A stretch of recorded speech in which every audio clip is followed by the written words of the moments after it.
अब आते हैं मेंस्ट्रुअल हेल्थ के ऊपर। मेंस्ट्रुअल हेल्थ एक फंडामेंटल राइट के ही अंदर कंसीडर करा जाएगा।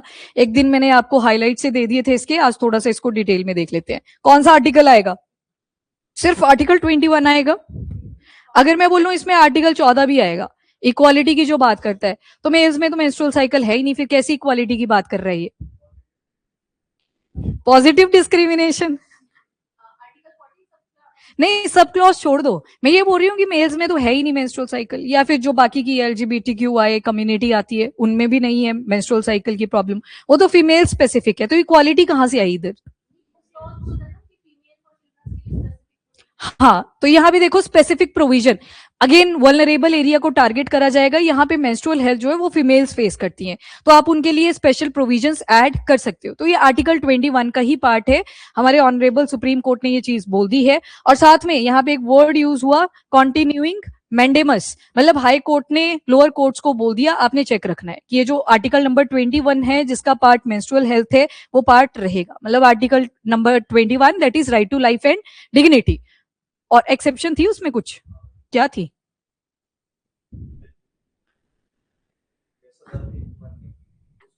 आर्टिकल 21 पूरी डेफिनेशन कौन बताएगा? एक दिन बताई है मैंने, एक नहीं शायद 3-4 बार बताई। नहीं, मैं डेफिनेशन पूछ रही हूँ, उसमें एक बहुत ब्रॉड सी डेफिनेशन बताई थी आपको, एक एक्सेप्शन लिखी हुई है। Very good, procedure establish by law लिखा था ना वहां पे एक्सेप्ट, तो ये पूरी डेफिनेशन। राइट टू लाइफ तक याद रहता है, कईयों को डिग्निटी तक याद रहता है, except procedure establish by law, law के अंडर सब कुछ आएगा फिर। ठीक, चलो ठीक है। एनीवेज ये आर्टिकल नंबर 21 के साथ रिकॉग्नाइज्ड है। केस कौन सा था? तो doctor Jaya Thakur versus government of India and others, और भी लोग इन्वॉल्व होते हैं इसलिए अदर्स लगा दिया जाता है। 2026 का केस है। मेंस्ट्रुअल हेल्थ हाइजीन के ऊपर फोकस करा है। अब देखो गर्ल्स जो आती हैं, एक तो देख लिया आपने कि जो मेंस्ट्रुअल साइकिल का फेज आएगा वो सिर्फ गर्ल्स के अंदर आएगा, नंबर 1 फैक्टर। नंबर 2 आते हैं जो सैनिटरी नैपकिन्स वगैरह यूज करे जाते हैं, काफी महंगे आते हैं, कॉस्टली होते हैं। और एक जो रीजन आपने सुना होगा, सर्वाइकल कैंसर्स का नंबर भी इंक्रीज कर रहा है फीमेल्स के अंदर। बेशक आपने वैक्सीन बना ली हो, पर अनहाइजीनिक इशू बहुत ज्यादा है, number 1 factor. Then second factor इसमें अनहाइजीन के साथ रिलेटेड है सर्वाइकल कैंसर, वो आप एड ऑन कर सकते हो। देन उसके बाद ये जो सैनिटरी नैपकिन्स होते हैं इनकी कॉस्ट ही बहुत ज्यादा है, तो सारे अफोर्ड भी नहीं कर पाते, तो इसलिए बड़ी सारी स्कीम चलाई जाती है जहां पे 1 रुपए में एक सैनिटरी नैपकिन भी अवेल करवाया जाता है। फिर आपने सुना होगा ये जो सैनिटरी नैपकिन है इनमें बड़े सारे केमिकल्स भी डले होते हैं, और जो कैंसर का कॉज बन रहे हैं कहीं ना कहीं यही केमिकल्स हैं। मार्केट के अंदर और ऑल्टरनेटिव आ जाते हैं। फिर उसके अलावा फीमेल्स ज्यादा बेटर इसको जानती हैं, पर आपके लिए जो जानना जरूरी था वो ये चीजें थी कि क्या क्या अफेक्ट कर रही हैं चीजें फीमेल्स के हेल्थ को। इसी वजह से राइट टू लाइफ के अंडर इसे कंसीडर करा गया। होता क्या है, जब वैसे तो पता ही है आपको कि आर्टिकल 21 के साथ ही डील करते हैं, पर जब ये हाईलाइट्स आ जाते हैं फिर ये और ज्यादा इंपॉर्टेंट हो जाता है। अब इसकी अगर वायलेशन होगी, क्योंकि कुछ प्रोविजन भी तो ऐड करे होंगे, कुछ चीजें फ्री ऑफ कॉस्ट भी मिलेंगी। स्कूल्स को डायरेक्शन यहाँ पे दी गई है, चाहे से स्कूल गवर्नमेंट है या प्राइवेट स्कूल है, वहां पे सैनिटरी नैपकिन की अवेलेबिलिटी होनी चाहिए। फिर आपने वेंडिंग मशीन के बारे में सुना होगा, हॉस्टल्स में होती हैं ये वेंडिंग मशीन, इंसिनरेटर लगाए जाते हैं, पर उसमें एक कंडीशन होती है कि जो सैनिटरी नैपकिन है वो पूरी तरह से ड्राई होना चाहिए, तभी वो फिर धूल की फॉर्म में कन्वर्ट होता है। अब सोचो वहां पे भी अगेन अवेयरनेस की कमी, किसी ने डाल दिया गिल्ला नैपकिन डाल दिया, वो वेंडिंग मशीन पहले तो धुआं निकालती है फिर जल भी जाती है, तो वेंडिंग मशीन का वहीं पे फेल हो जाता है। तो awareness is again very important. तो कुछ मैंडेट्स हैं जो ऑनरेबल सुप्रीम कोर्ट की तरफ से आई हैं, उनको आपने देख लेना है। बाकी आर्टिकल नंबर 21 और आर्टिकल नंबर 14 दोनों आर्टिकल्स के साथ ये डील करता है, जो मेंस्ट्रुअल हेल्थ हाइजीन भी है। सबसे पहले आर्टिकल नंबर 21, तो right to dignity and bodily autonomy को ये इंश्योर करता है, क्योंकि फीमेल की लाइफ का पार्ट है मेंस्ट्रुअल साइकिल। अब इसके बाद मेंस्ट्रुअल हेल्थ को, अब देखो जब मेंस्ट्रुअल साइकिल का फेज आता है, जहां पे कई जगह पे लड़कियों की पूजा होती है, वहीं पे कईयों को गालियां भी पड़ जाती हैं कि जल्दी आगे लेट आगे फलाना डिमका, तो सोशली स्टिग्मेटाइज है अगेन मेंस्ट्रुअल साइकिल भी। सोशल स्टिग्मा तो ऐसा है इंडिया के अंदर, जब भी आप कोई टॉपिक पढ़ते हो, आपने बीमारियों के बारे में पढ़ा, जैसे एक ट्यूबरक्लोसिस पढ़ा था, देन लेप्रोसी पढ़ा था, वो भी सोशली स्टिग्मेटाइज है। वैसे मेंस्ट्रुअल हेल्थ को भी सोशली स्टिग्मेटाइज कर दिया जाता है। बोला जाता है कि ये जो ब्लड है ये डर्टी है नेचर में, तो कहीं ना कहीं सोसाइटी के साथ भी जुड़ा हुआ है। अब एक तरफ से सोचो, फीमेल जो है वो इस साइकिल से सफर कर रही है, और ऊपर से उसको कोई सुनाया जा रहा है बार बार कि ये सारी चीजें आपको ये ब्लड जो होता है that is dirty in nature. ऐसे कोई बोलेगा तो दिमाग तो खराब होएगा ही ना। तो इसी वजह से सुप्रीम कोर्ट ने थोड़े से हाईलाइट्स दिए हैं कि this is a part of article number 21, इसका वायलेशन नहीं होना चाहिए। बाकी के जो लोअर कोर्ट्स हैं वो भी ध्यान में रखेंगे, गवर्नमेंट ऑफिशियल हैं वो भी ध्यान रखेंगे। इंपॉर्टेंस को समझना अब ध्यान से। तो नंबर 1 स्टिग्मेटाइज इसको भी कर रखा है, कई बार ह्यूमिलेशन। अब एक क्लास 8 की आपको ध्यान होगी अगर, तो वहां पे रिप्रोडक्टिव हेल्थ के बारे में बताया जाता है। एनसीईआरटीज में ये चैप्टर हुआ करता था जहां पे आप पहली बार मेल और फीमेल रिप्रोडक्टिव ऑर्गन्स के बारे में पढ़ते हो। एक फिर आगे यूट्रस बना होता था, वहां पे ब्लीड करता हुआ दिखाया जाता था फीमेल। लड़के हंसते थे उन चीजों को देख के कि देखो ये क्या दिखाया हुआ है। आप में से भी होंगे कहीं ऐसे थे? नहीं, बिल्कुल भी नहीं। ठीक है, सिर्फ गुरनूर ने बोला, बाकी चुप है। मतलब मैं ये कंडीशन बता रही हूँ आपको, कई बार फीमेल्स ने हैरेसमेंट भी फेस करी है। अब मान लो किसी के जो मेंस्ट्रुअल साइकिल है वो चल रही है अराउंड 7th या 8th क्लास के टाइम पीरियड पे। अब उस टाइम पे पहले पेरेंट्स भी नहीं बताते थे, बाद में थोड़ा अपडेट हुआ तो मदर्स बता देती थी अपनी डॉटर्स को कि ऐसे ऐसे मेंस्ट्रुअल साइकिल भी होती है और उस टाइम पे ब्लीडिंग फेज आता है, तो डरना नहीं है, ऐसे भी बताते हैं। आप में से ऐसी कितनी फीमेल्स हैं जिनको बताया गया था ये, जिनको पता था कि आनी है ऐसी कोई मेंस्ट्रुअल साइकिल भी? ठीक है, मैं भी थी, मुझे भी मेरी मदर ने बता दिया था पहले ही। फिर मैंने बड़े अलग अजीब से सजेशन भी दिए थे, मुझे उस टाइम आइडिया नहीं था ये क्या चीज है। अब ये जो मेंस्ट्रुअल फेज चलता है ना, इसमें सबसे ज्यादा प्रॉब्लम आती है during the schooling period. School की यूनिफॉर्म होती है, ऐसे कितने स्कूल में पढ़े हैं जिनकी यूनिफॉर्म व्हाइट या लाइट से कलर की हुआ करती थी? सबसे ज्यादा खतरा उसी यूनिफॉर्म में रहता था। लड़कियां सोचती थी आज छुट्टी कर लेते हैं, पर स्कूल में एक हैबिट बनी होती थी कि छुट्टी नहीं करनी है, वो भी एक मेंस्ट्रुअल साइकिल के लिए। सबसे बड़ी प्रॉब्लम तब आती थी जब ये सैनिटरी नैपकिन लीकेजेस शो करते थे। गर्ल्स बहुत ज्यादा हैरेसमेंट भी फेस करती थी। कई लड़के होते हैं ऐसे, वो क्रिटिसाइज भी कर देते थे कि ब्लीड कर रहे हैं, हंस रहे होते थे। तो मतलब वो एक तरह से मेंटल हेल्थ पे भी अफेक्ट डालता है, जो फीमेल का मेंटल हेल्थ है वहां पे भी इस चीज को अफेक्ट करता है। Anyways that is a different topic now. पर इसी वजह से ये सारी चीजें आज भी परसिस्ट कर रही हैं हमारी कंट्री के अंदर, तभी इतना जोर से बोला गया कि आर्टिकल नंबर 21 का पार्ट है। मैंडेमस कंटिन्यू करा गया। मैंडेमस का मतलब ही क्या है? जो हायर कोर्ट्स हैं आपके, वो लोअर कोर्ट्स और जो गवर्नमेंट ऑफिशियल है उनको बोलेंगे कि वायलेशन अगर हुई तो आपने ध्यान रखना है, आपने रिस्पॉन्सिबिलिटी उस चीज की लेनी है। देन उसके बाद फोर्स्ड एब्सेंटिज्म। अब इसमें भी जो मेंस्ट्रुअल साइकिल होती है, आपने 2 टर्म्स पढ़ी होंगी साइंस के अंदर। ए मैनोरिया होता है एक। ए मैनोरिया का मतलब क्या होता है?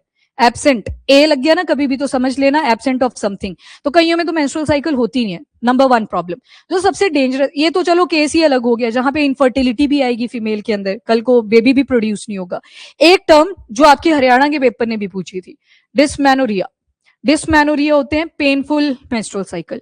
कईयों की तो बिल्कुल नॉर्मल निकलती है ये फेस, कईयों को पेन रहती है 1 या 2 दिन के लिए, तो वो तो चाहते हैं उस टाइम पे कि सोए रहे, तो एब्सेंट्स भी लगती हैं स्कूल में। ये तो अभी एब्सेंटिज्म उनकी बात हो रही है सिर्फ जिनके पास रिसोर्सेज अवेलेबल है, अभी तो उधर गए नहीं जिनके पास रिसोर्सेज ही अवेलेबल नहीं है। एंड उसके बाद आ गया ड्रॉप आउट्स। ये ड्रॉप आउट आ गया जहां पे फाइनेंशियल कंस्ट्रेंट्स रहेंगे। एक बारी मेंस्ट्रुअल साइकिल आ गई, उसके बाद बार बार छुट्टी लगेगी, स्कूल से भी नोटिस जाएंगे, गवर्नमेंट स्कूल में उसको बोल दिया जाएगा बड़ी छुट्टियां करती है लड़की, और कई बार वो ड्रॉप आउट भी कर लेते हैं। ये उन एरियाज में ज्यादा आपको मिलेगा जहां पे इनकम कम रहेगी। जो लोअर क्लास आप बोलते हो, क्लास जब वर्ड यूज कर लिया वो फाइनेंशियल बेसिस पे रहता है। हायर क्लास मतलब पैसा ठीक ठाक, मिड क्लास पैसे की अवेलेबिलिटीज चल जाएगा, मतलब खर्चा पानी, एंड लोअर क्लास।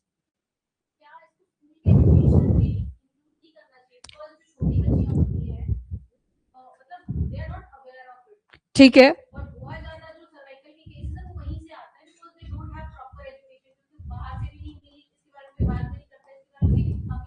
देखो सबसे बड़ी प्रॉब्लम कहां पे, स्कूल के करिकुलम में ये टॉपिक एडेड है, टीचर नहीं पढ़ाते हैं।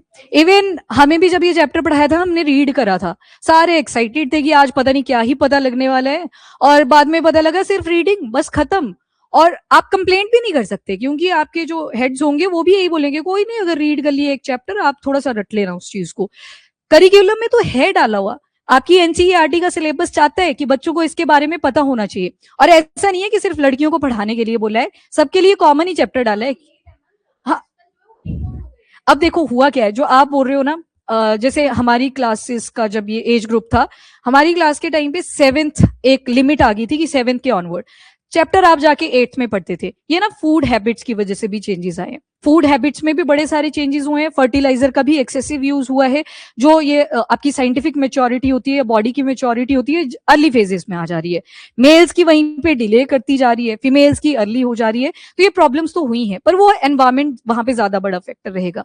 अदरवाइज पहले की जो जनरेशन है उनको सुनना, उनका जो मेंस्ट्रुअल साइकिल का फेज चलता था वो क्लास 11-12 के आसपास रहता था। अब ये जल्दी आ गया ऑनसेट, कईयों में 4th में ही है, कईयों में 5th, इवन 3rd क्लास के केसेस भी देखने को मिल रहे हैं। तो वो कहीं ना कहीं एनवायरमेंट भी एक फैक्टर रोल प्ले कर रहा है इन चीजों में। ठीक है, चलो ये जो आपने बोला ये तो एनवायरमेंट के फैक्टर्स आ गए, उसकी वजह से ऑनसेट जल्दी हो गया। अब कई प्राइवेट स्कूल्स हैं, वहां पे तो ये एजुकेशन दी भी जा रही है, पर अभी भी कई बार बोला जाता है सिर्फ गर्ल्स आएंगी, बॉयज रहने दो, ये वाला एक प्रॉब्लम आ जाता है। तो जेंडर इक्वालिटी कहाँ भी गई? लड़कों को भी तो पता होना चाहिए था इस चीज का कि ये फेज है फीमेल की लाइफ का एक। तो चलो ठीक है, यहाँ पे अवेयर तो कर दिया एटलीस्ट कि मेंस्ट्रुअल साइकिल आती है।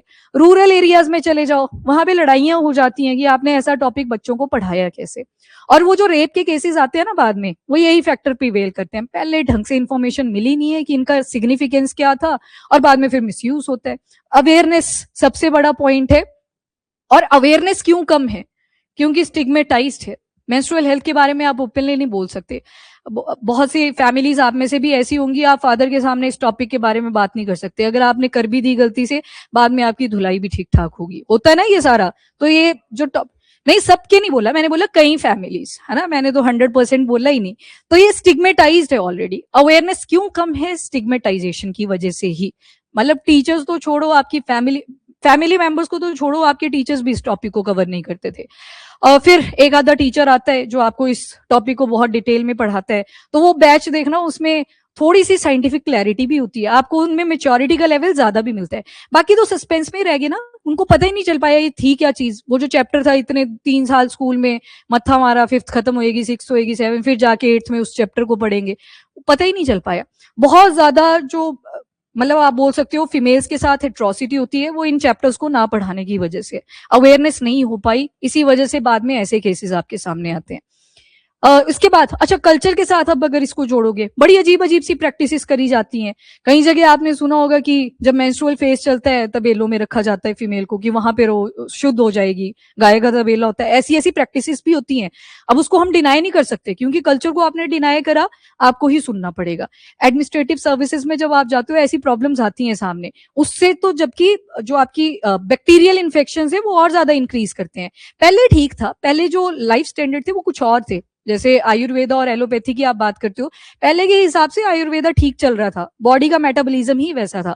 अब फूड हैबिट चेंज हुई, आपको एलोपैथी की तरफ जाना ही पड़ता है, आपको फटाफट से रिजल्ट्स उसके चाहिए। तो सेम मेंस्ट्रुअल हेल्थ के केस में है, अवेयरनेस रेज करना इज वेरी इंपॉर्टेंट। अब तो कॉलेजेस यूनिवर्सिटीज में आप देखोगे कैंपेन्स भी चलती हैं ताकि अवेयरनेस रेज करी जाए, पर कॉलेज तक तो आधा टाइम निकल चुका होता है, बहुत ज्यादा लेट हो गया। वो स्कूल टाइम में होना चाहिए था।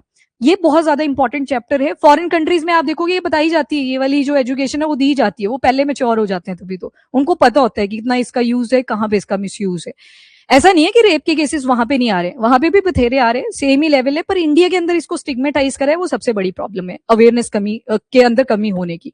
अब देख लो यहाँ पे स्ट्रक्चरल एक्सक्लूजन है, जैसे मैंने आपको बताया, जो बायोलॉजिकल नीड्स हैं उसके बारे में आपको बताया नहीं गया, आपको आइडिया नहीं लग पाया कि ये था क्या। उसके बाद एंश्योर ट्रू इक्वालिटी, और ट्रू इक्वालिटी में कौन सी आएगी? Substantive.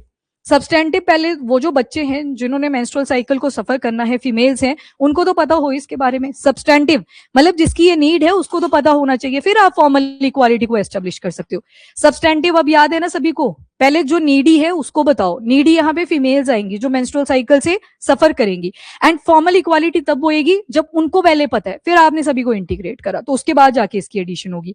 Then there is right to education. 2009 में कौन से अमेंडमेंट के जरिए आर्टिकल 21A के अंडर आया था? 84 की 86? 86 हाँ वो गया, मैंने ऐसे पूछ लिया, 86 था ये, ठीक है। Right to education article number 21 ने, तो इसके अंदर सिलेबस के अंदर एडिड है सारी चीजें, पर आपको पढ़ाई नहीं गई, वहां पे एक लैग आता है।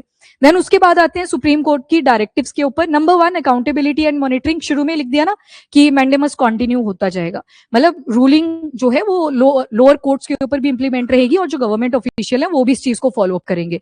तो नंबर 1 डिस्ट्रिक्ट एजुकेशन ऑफिसर्स, ये स्कूल्स में इंस्पेक्शन करेंगे और वहां पे बच्चों की फीडबैक भी लेंगे कि मेंस्ट्रुअल हेल्थ हाइजीन को लेके कितना नॉलेज अवेलेबल है। अब चला वो वाला पॉइंट कि स्कूल से ही ये चीज अवेलेबल होनी चाहिए। तो अब इनकी रिस्पॉन्सिबिलिटी, बोला ना मेंडेमस, तो यहाँ पे गवर्नमेंट ऑफिशियल के ऊपर डाल दी रिस्पॉन्सिबिलिटी कि आपने जाना है वहां चक्कर मारना है, बच्चों से फीडबैक लेके आना है, नंबर 1। देन उसके बाद बोला NCPCR, national commission for protection of child right. अब ये जो एनसीपीसीआर है, वैसे ही ये तो सेंटर लेवल का आ गया, वैसे ही स्टेट सीपीसीआर भी होते हैं जो स्टेट लेवल में इंडिविजुअली रहेंगे हर स्टेट के अंदर। अब ये देखेंगे कि क्या ये ढंग से काम कर रहे हैं, क्या इस एक्ट की ढंग से इंप्लीमेंटेशन करी जा रही है, जो मेंस्ट्रुअल हेल्थ हाइजीन के बारे में बोला। उसके बाद ये जो पॉलिसी है ये मैंडेटरी रहेगी पैन इंडिया स्टैंडर्ड के ऊपर, डिस्पाइट इसके स्टेट में जितनी मर्जी स्कीम चली हो मेंस्ट्रुअल हेल्थ को लेके, ये जो रूलिंग है ये सारी स्टेट्स के अंदर चलेगी। स्टेट बोल दिया मतलब गवर्नमेंट की बात हो रही है, यूटीज भी इसमें इंक्लूडेड है। देन प्रोविजन क्या है, तो सबसे पहले तो देखो मैंने एक आपको फैक्टर बताया कि जो सैनिटरी नैपकिन हैं उसमें केमिकल्स बहुत ज्यादा होते हैं। अब फोकस करा जा रहा है ऑक्सो बायोडिग्रेडेबल सैनिटरी नैपकिन।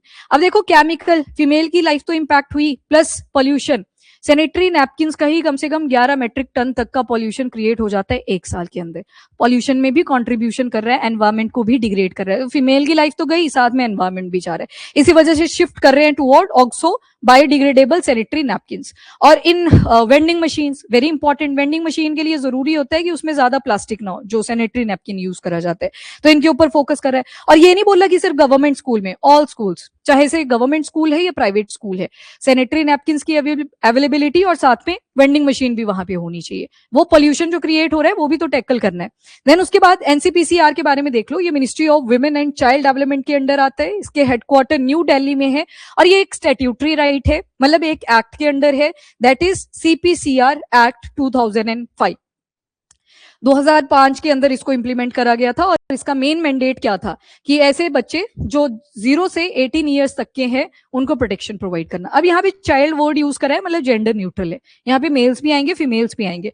तो जब जेंडर न्यूट्रल है, कहीं ना कहीं ये किसके साथ भी लिंक है, पॉक्सो एक्ट। मतलब ऐसा नहीं है कि सिर्फ मेंस्ट्रुअल हेल्थ हाइजीन के ऊपर ही फोकस करेगा, सेक्सुअल हैरेसमेंट, कोई भी अगर ऑब्लिगेशन आती है तो उन सारी चीजों के साथ डील करेगा। अभी आप पढ़ के आए राइट टू एजुकेशन कि स्कूलिंग लेवल में करिकुलम के अंदर तो ये चीजें एडिड थी, तो ये इनडायरेक्टली आपकी एजुकेशन के साथ भी जुड़ा हुआ है। Then there is juvenile justice act. देखो जब भी ऐसे बच्चे होते हैं जो 18 से नीचे के होते हैं, क्राइम कमिट करते हैं, कौन से कोर्ट्स में जाते हैं, जुवेनाइल कोर्ट्स, उनको जुवेनाइल कोर्ट्स बने होते हैं। उसके बाद जो भी कंप्लेंट्स आती है अगर चाइल्ड के राइट का वायलेशन होता है, उसको भी कौन देखती है, एनसीपीसीआर। स्टेट जो सीपीसीआर हैं वो भी इनके साथ कोऑर्डिनेट करती रहेंगी, हर स्टेट की इंडिविजुअल रहेगी, और जो भी चाइल्ड वेलफेयर इंस्टीट्यूशन बने हैं उनके ऊपर ये मॉनिटर करता चलेगा। ठीक है, स्टैट्यूटरी बॉडी है क्योंकि एक्ट के जरिए आया था। देन मेंस्ट्रुअल हेल्थ मैनेजमेंट, यहाँ पे सबसे पहले स्पेयर इनर वेयर होने चाहिए, मतलब ये स्टॉक अवेलेबल होना चाहिए स्कूल्स के अंदर। अब ये सिचुएशन भी कई गर्ल्स ने फेस करी होगी, कभी हो गया ऐसा सिचुएशन, लीकेजेस हुई पैड्स की, उसके बाद आप गए डिमांड करने के लिए कि कुछ है अवेलेबल, वो मना ही कर देते थे कि ये तो अवेलेबल ही नहीं है। बाद में पता लगा नहीं भाई ये चाहिए होंगी चीजें आपको, पहले ड्रॉप आउट होते थे उसके बाद थोड़ी ड्रॉप आउट हो रहे थे, तो इसका स्टॉक भी अवेलेबल होना चाहिए। प्लस यूनिफॉर्म, ये वाला केस भी आपने देखा होगा, कईयों का सॉर्ट आउट भी करा होगा। एक बार जब हम थे आई थिंक 11th क्लास में थे, एक लड़की की ड्रेस गंदी हो जाती है because of the menstrual cycle, और पता है कोई जा ही नहीं रहा है आगे बोलने के लिए कि इसकी मेंस्ट्रुअल साइकिल चल रखी है और इसकी यूनिफॉर्म गंदी हो गई है। वो लड़की मेरे को मना करे कि मत बोल, मैं तो गई, जो हमारे क्लास इंचार्ज होते थे, मैंने बोला कि ऐसे ऐसे लड़की के साथ हुआ है, इसको हॉस्टल लेके जाना पड़े। लिटरली एक भी स्टूडेंट आगे नहीं आ रहा था कि हम आगे चल के बोले, पाप थोड़ी है भाई, मैं वही स्टिग्मेटाइज्ड है कि कोई बात ही नहीं करना चाह रहा, और लड़के ऐसे क्यूरियस हुए हैं पता नहीं क्या ही हो गया, लैक ऑफ अवेयरनेस, वो दोनों प्रॉब्लम वहां पे आई। और वो लड़की रोए जा रही है, ऐसा नहीं कि आगे बोल ले, नहीं, और मेरे को भी नहीं जाने दे रही, ये प्रॉब्लम थी। क्यों? क्योंकि स्टिग्मेटाइज है। सोचो स्कूल में ये प्रॉब्लम आ रही है, तो घरों में तो आप मेल्स के साथ इस बारे में बात ही नहीं कर सकते, जैसे मेल्स को तो कुछ पता ही नहीं होता है ना, वही वाली सिचुएशन है। फिर बोलते हैं कि इसको इसने छुआ है, इस वजह से किचन में नहीं आ रही, ये वाला भी है किसी की साइड। जैसे फीमेल्स की जब मेंस्ट्रुअल साइकिल चलती है तो वो किचन के अंदर नहीं आते, खाना नहीं बनाएंगे क्योंकि वो डर्टी है उस टाइम पे, और वो किसी और के ऊपर इल्जाम डाल देंगे, किसी को छुआ है इसलिए अंदर नहीं आना है। होता है ऐसा आपकी साइड किसी के? बाकी तो हंस गए, जिन्होंने कुछ नहीं बोला वहां पे है, ये भी कल्चरल रूट्स है। वो रेस्ट के लिए तो था, नहीं ऐसा नहीं होता, पर इसका भी मिसयूज है। किचन से निकाला, बाहर के काम देखो, आज सफाई करनी है घर की, आज आंगन की सफाई करनी है, वो किसी और काम में लगा दिए गए। पर्पस जो था लिखा हुआ वो यही था कि रेस्ट करे, उस टाइम पे फीमेल की बॉडी को रेस्ट चाहिए होता है। मंदिर में नहीं जाना है, उसका भी यही था कि रेस्ट कर ले भाई, 7 दिन की छुट्टी मिल रही है, भगवान को भी ब्रेक दो, खुद भी ब्रेक ले लो। उसका जो बाद में चलते चलते टाइम जैसे बीता, उसका वो नेगेटिव यूज बना दिया, मतलब रेस्ट की जगह पे बाकी बाहर का काम कर लो, अंदर नहीं करना है, वो ऐसे बन गया। मतलब ओरिजिन ठीक था पर बाद में जाके मिसयूज हुए। वही चीज आप एक्ट लेके आए, पहले लाए तो एडवांटेज के ही पर्पज से थे, बाद में उसका मिसयूज हो गया। सेम इन चीजों में है। जैसे ऋग्वेदा आपने पढ़ा, पहले अच्छा था ना, सब वर्ण सिस्टम आप पढ़ रहे थे, सरनेम आपको आपके काम के हिसाब से मिलेगा। लेटर वेदा में पलट गया सब, बोला कि नहीं, अब जो ब्राह्मण है उनका बेटा ही ब्राह्मण होगा, जो क्षत्रिय है उनका बेटा ही क्षत्रिय होगा। सेम मेंस्ट्रुअल हेल्थ के केस में आ जाता है, बोला था कि रेस्ट करना है, पर इन्होंने बोला नहीं, किचन में नहीं आ रहे हो, बाहर का काम निपटा लो, है ना। तो ये सारी प्रॉब्लम्स आती हैं। इसके बाद सैनिटेशन इंफ्रास्ट्रक्चर, वॉशरूम की बहुत बड़ी प्रॉब्लम होती है, जो लगभग मैंने हर जगह ही देखी है। मेल और फीमेल्स के लिए कभी भी कॉमन वॉशरूम नहीं होना चाहिए, मैं इस चीज के हूं अगेंस्ट में। दोनों का पैटर्न अलग है ना यूरिनेशन का, तो वो गंदा होता है, इन्फेक्शन के चांसेस फीमेल की बॉडी में ज्यादा है if compare to male. Again structure का डिफरेंस है।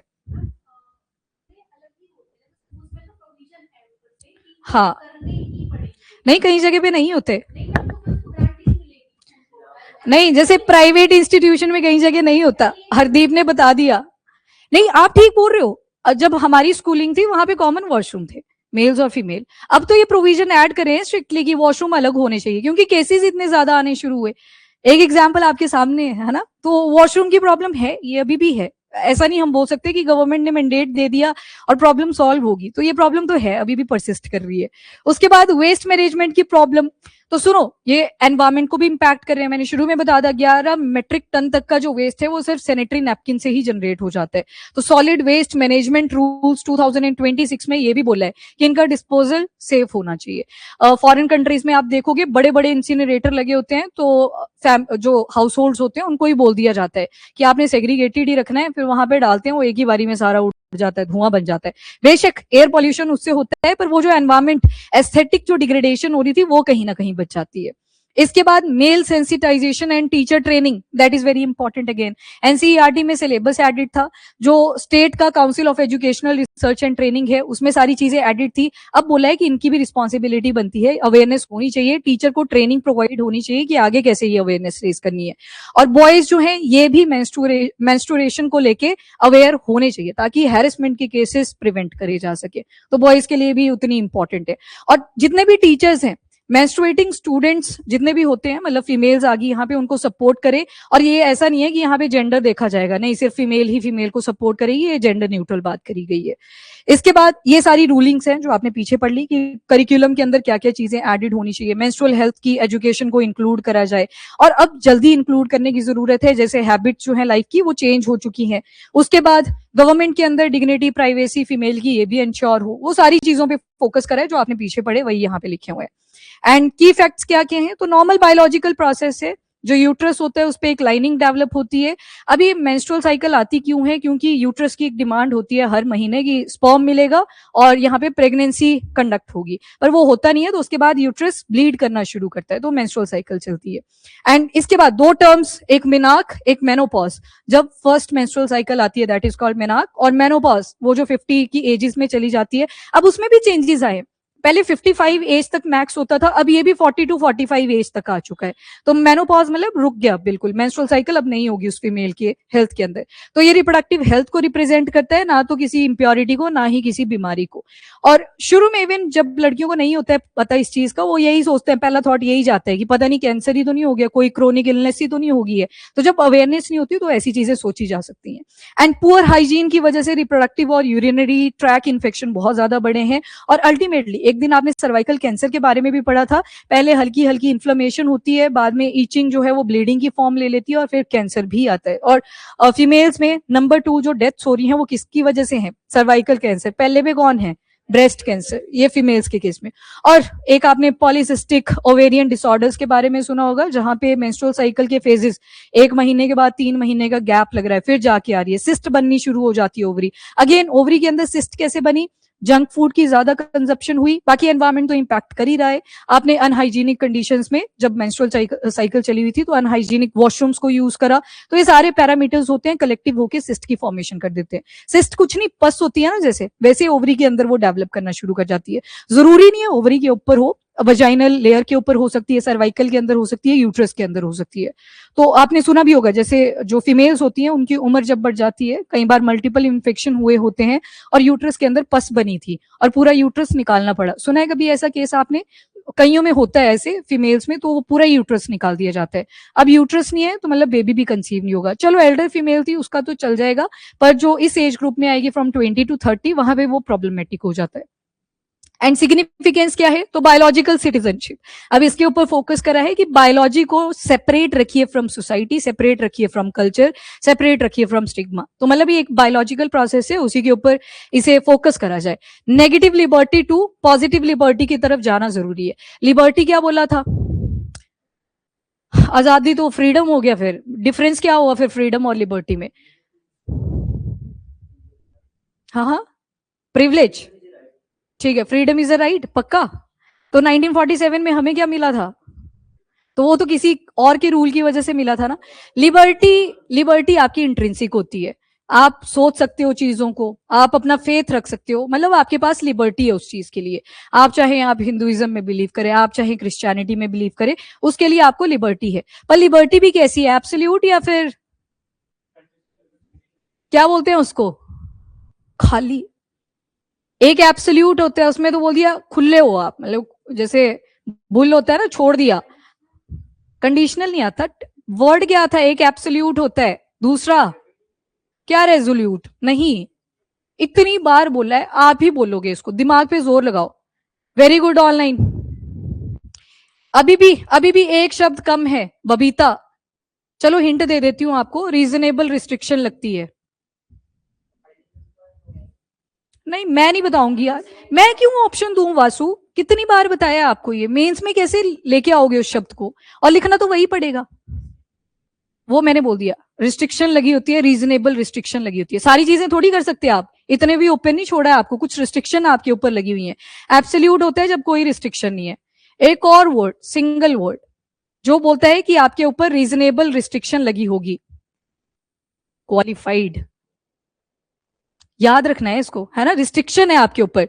नेगेटिव लिबर्टी का मतलब है सब कुछ ओपन है, जो करना है करो, हैरेसमेंट करनी है करो, नहीं कर सकते आप, वो कौन सी आ गई? Positive liberty. पॉजिटिव लिबर्टी जो होती है वो कहीं ना कहीं क्वालिफाइड वाली है। क्वालिफाइड मतलब आपके ऊपर रीजनेबल रिस्ट्रिक्शन लगी है। वेरी गुड ऑनलाइन, ठीक है, यहां पे बोल दिया, वेरी गुड। सब्सटैंटिव तो श्वेता डिफरेंट हो गया, सब्सटैंटिव इज डिफरेंट। चलो बाकी national family health survey paper से पहले जिसका प्री क्लियर होता है उसको मेंस में ये करवाया जाता है। तो पांचवा वाला सबसे रिसेंट है, यहाँ पे बोला गया है सिर्फ 77.3 विमेन ऐसी हैं जिनकी उम्र 15 से 24 साल की है, जिनको हाइजीनिक मेथड यूज करने आते हैं। बाकी एब्सेंटिज्म या फिर ड्रॉप आउट्स को फेस करती हैं। क्लास की सेग्रीगेशन यहाँ पे करी गई है, मतलब रिसोर्सेज एक तरफ अवेलेबल हैं, दूसरी तरफ नहीं है। और lack of access to pads, sanitary napkins की अवेलेबिलिटी नहीं होती, वाटर की कमी, टॉयलेट्स की प्रॉब्लम, देन मेंस्ट्रुअल पॉवर्टी को ये लीड करती है। देखा पॉवर्टी का एक और सेगमेंट, मेंस्ट्रुअल पॉवर्टी, मतलब आपके पास रिसोर्सेज ही अवेलेबल नहीं है कि उस मेंस्ट्रुअल साइकिल को कैसे टैकल करना है, इसको मेंस्ट्रुअल पॉवर्टी बोलते हैं। और उसके बाद सोशल लीगल इंजीनियरिंग, ये मैंने आपको टॉपिक डिटेल में करवा दिया। अनएडुकेटेड बॉयज और मेल टीचर्स, मतलब वहां पे इलिटरेसी है मेंस्ट्रुअल साइकिल को लेके, अवेयरनेस ही नहीं है।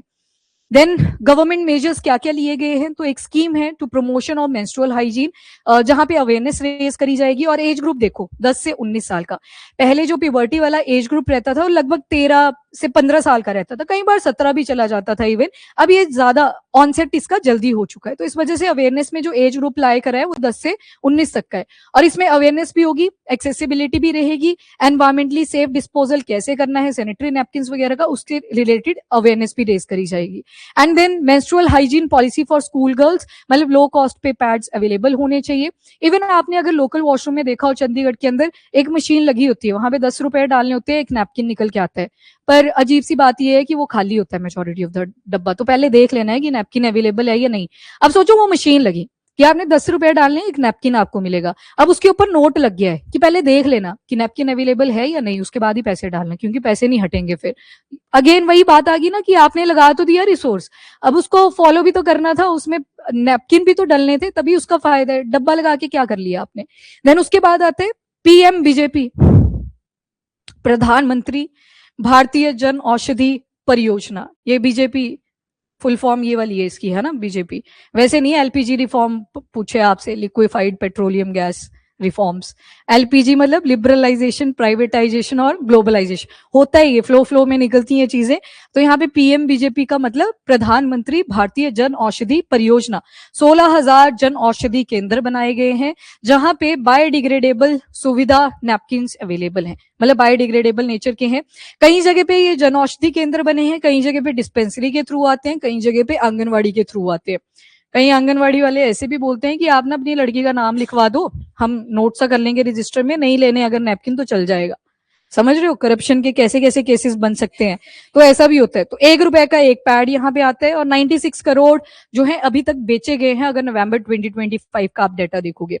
उसके बाद पीएम बीजेपी के बारे में थोड़ी सी बेसिक चीजें, ये 2008 में आया था। अब देखना यहाँ पे लगेगा आपको कि शायद ये विमेन और चाइल्ड डेवलपमेंट के साथ रिलेटेड है, ये नहीं है, इसको दिमाग में बिठा लो।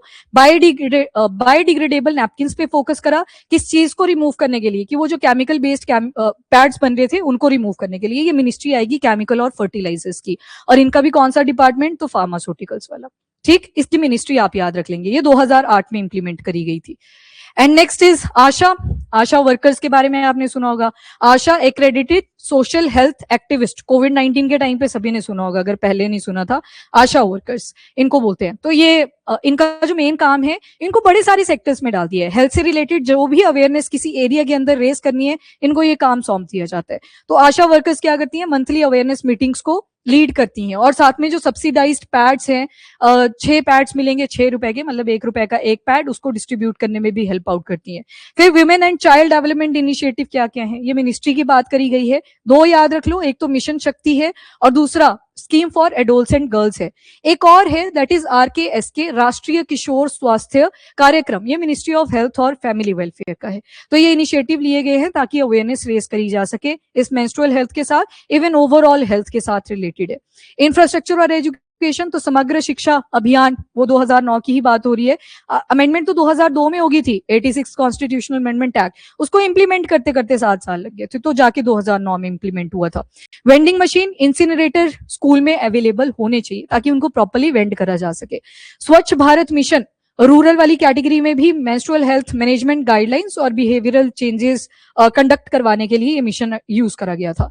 यूजीसी की एडवाइजरी क्या थी कि हायर एजुकेशन इंस्टीट्यूशन जितने भी हैं वहां पे सैनिटरी फैसिलिटी अवेलेबल होनी चाहिए। हॉस्टल में रहता नहीं, आप तो मेल हो ना, फीमेल में पूछ रही हूँ अभी, फीमेल्स में कोई नहीं है, वहां पे भी ये वेंडिंग मशीन्स बाद में लगी थी। तो मैंने बताया ना, इसमें एक ही प्रॉब्लम होती है कि ड्राई करके वो डिस्पोज होता है, और प्लस प्लास्टिक की क्वांटिटी कम होनी चाहिए, तभी वो प्रॉपर्ली वेंड होता है। एक ने गिल्ला पैड उसमें डाला था, वो मशीन पूरी डिफंक्ट होगी उसके बाद।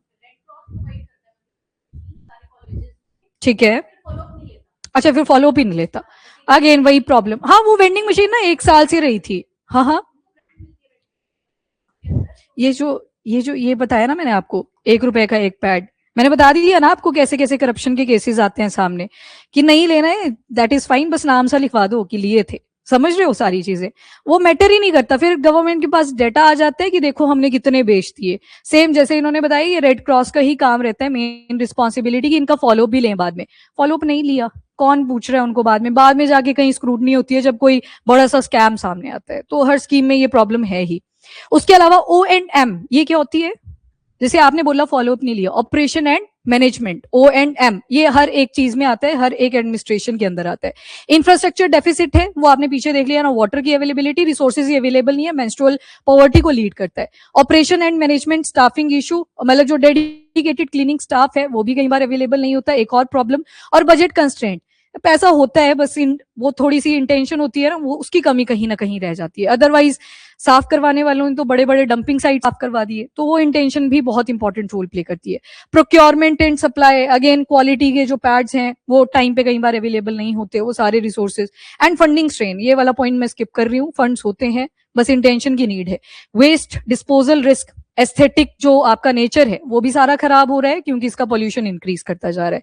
Then feedback authenticity, follow up ही नहीं लेते, कोई फीडबैक नहीं है अवेलेबल, सच आप बोल भी दोगे वो आगे जाएगा ही नहीं साइन होके, तो वो सारी प्रॉब्लम्स कहीं ना कहीं हर्डल बनती हैं। और परसिस्टेंट स्टिग्मा, जो स्टिग्मा है ये बहुत लंबे अर्जे से चलता आ रहा है with respect to menstrual health hygiene, तो ये अभी भी एक प्रॉब्लम है, काफी इंपॉर्टेंट है। और कुछ शायद ऐसे एरियाज भी होंगे जो मैंने स्किप कर दिए, पर मैंने ट्राई करी कि आपको सारा बता दूं। बस यहाँ पे मैंने वो फॉलिक्यूलर फेज, ल्यूटियल फेज और मेंस्ट्रुअल फेज के बारे में नहीं पढ़ाया, जो डेडिकेटली साइंस से आता है, जहां पे आप एस्ट्रोजन प्रोजेस्टेरॉन के बारे में पढ़ते हो, वहां तक नहीं मैं गई। बाकी सारे आई थिंक कवर्ड है इसमें पॉइंट्स।